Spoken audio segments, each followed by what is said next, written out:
So something that I didn't realize was special until so many people at the park asked me how I did it was the fact that my 2-year-old is riding a bike. Not just a bike with training wheels or just a balance bike. We're talking a full-blown regular bicycle for a tiny person. So in this video, I'm diving into everything that I did to encourage my son to ride a full-blown regular bike by himself at about 2.5 years old. In case we haven't met yet, I'm Kalina. I'm a full-time mom with a toddler and a second one on the way. And I'm into intentional living, non-toxic lifestyle, parenting, mindset, while keeping things encouraging and hopefully really informative and helpful. So if any of that resonates, please like and subscribe for more videos just like this every week. I do have to just take a step back and acknowledge things that I think were working really advantageously for us that might not be available for everyone else. Since I'm home full-time with my son, he was able to get basically unlimited amounts of practice, which I understand is not reasonable for everyone. I live in an area that has a lot of nice parks that are available within a 15-minute drive,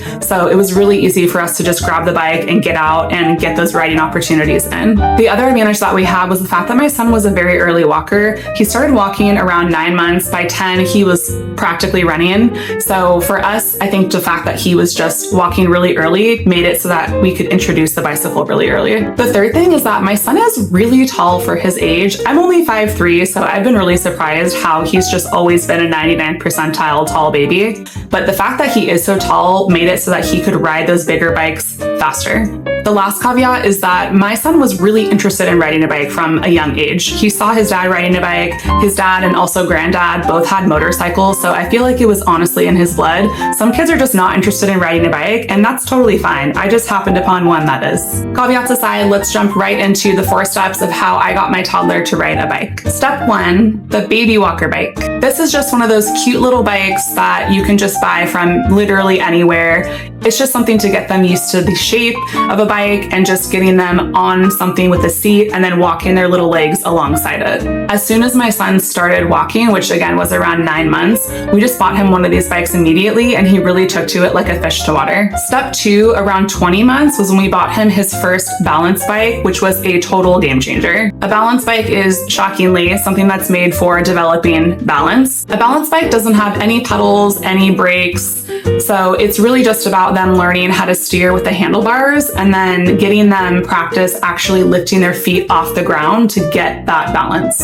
For us, this was definitely the longest step in terms of timeline through the process. He spent a lot of time learning on the balance bike, and I think that that's why he was able to pick up the pedal bike so quickly. The balance bike is great because it does hone their balance, it gives them a sense of spatial awareness, and it teaches them how to turn the handlebars. At this stage, he did start picking up speed, so we also bought him a helmet since we were starting to take the bike out of the house and into the parks. I watched a couple videos to understand when parents thought that it was the best time for them to actually transition from a balance bike to a bike with pedals, and they found that when they're able to balance for about 10 to 15 seconds, meaning he's zooming on the balance bike with his feet up in the air not touching the ground, that he's ready for pedals. Since my son was balancing for 10 seconds or more, just flying with his legs up, I knew that it was time for us to try the next step. Step 3, at 2 years old, we did buy an intermediary bike that was basically just a regular tiny bicycle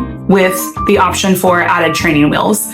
And I wanted to add the training wheels because I wanted him to be able to focus on one particular skill, and that skill being actually pedaling. And I felt like if he was having to use his brain to think about the balancing at the same time, that maybe he just wouldn't get it as quickly. This bike also had a handbrake and then also a back pedal brake. And he really didn't use the handbrake too much. He really used the back pedal brake at first. I will say one of the things that helped maintain those balancing skills that he learned on his balance bike, even though he was using a training wheel bike, is the fact that he was still using his balance bike all the time. So I made sure to put them both out so that he could kind of practice those skills separately. And I was just hoping that in his brain, they would kind of mesh together. Another helpful item that we bought during this step, learning how to ride a bike with the training wheels, was the book Franklin Learns to Ride a Bike. This book is about a little turtle whose friends have learned how to ride a bike without without their training wheels, and basically the tenacity and the persistence required for him to catch up with his peers and gain the confidence that he needed to do that.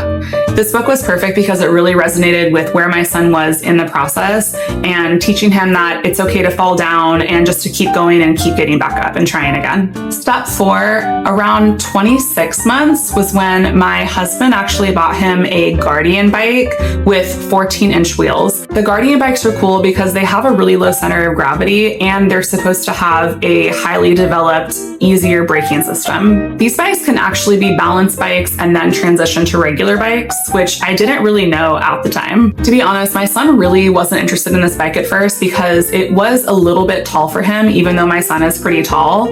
It was meant for 3 to 5-year-olds, and he just couldn't put his feet down and sit on the bike at the same time at the lowest level that the seat went. So for him, he just would rather use his balance bike or his other bike with the training wheels. We left it out anyway, and one day he just decided that he was ready to try it again. I guess he had gone through a little bit of a growth spurt, and he said, I want to ride my bike. And he just picked up the bike and started riding it around the house. We were so proud and so shocked that after a couple months of absolutely no interest in this bike, here he was just zooming around the house, pedaling without any assistance. So the first thing that I did was I took him to the park so that he could really get that long stretch of practice in. I also want to share what I learned and what I would do differently the second time around. The second time around, I think I would just skip the training wheels and go straight from the balance bike to the pedal bike, just to make sure that your child is actually interested in that balancing capability. I wouldn't spend too much money on it. They have one from Chillafish, which is a brand that I really like, on Amazon.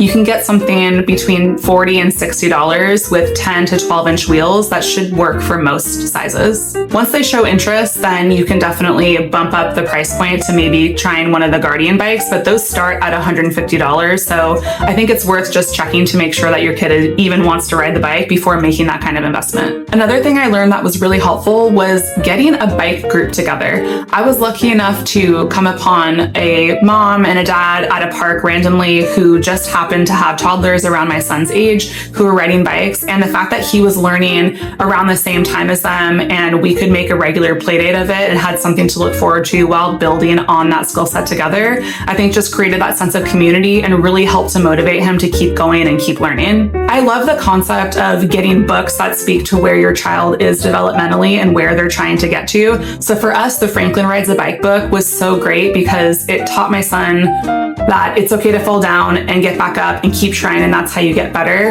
Finding a book that aligns with the challenge that your child is trying to overcome, I think just really helps with the language, developing that language around it and the storytelling behind it, and allows you to talk through those concepts together as a family. I had a couple parents come up to me and comment on my son riding the bike, but then also kind of express disappointment that their child just wasn't interested in riding a bike. And I felt for them, but at the same time, they're kids. They're gonna like different things at different times. So if your kid is just not interested in the bike right now, that's okay. There's no rule that says that they have to ride a bike at any specific age or that they even have to learn how to ride a bike at all. Just go with your gut and your intuition and go with your child's interest. Maybe it's something that they're not interested in now, but they change and develop so quickly. So stick with them through that evolution, keep reintroducing it, and maybe later on, they're gonna find that it's something that does interest them. Maybe they see a kid riding at a park, maybe you make a new friend and they get to get up close and personal with their bike on a play date and just want to learn more about it. You never know what's going to spark that motivation. So don't feel like you have to be pressured to get your kid to ride a bike, but know that it's something that they can still grow into and evolve interest in later on. I hope this video was motivating and gave you some really realistic tips to help get your young child up and riding on a bike faster. If you'd like to see more content like this, please like and subscribe to my channel for more parenting tips. Thanks again for watching, and I'll see you in the next one.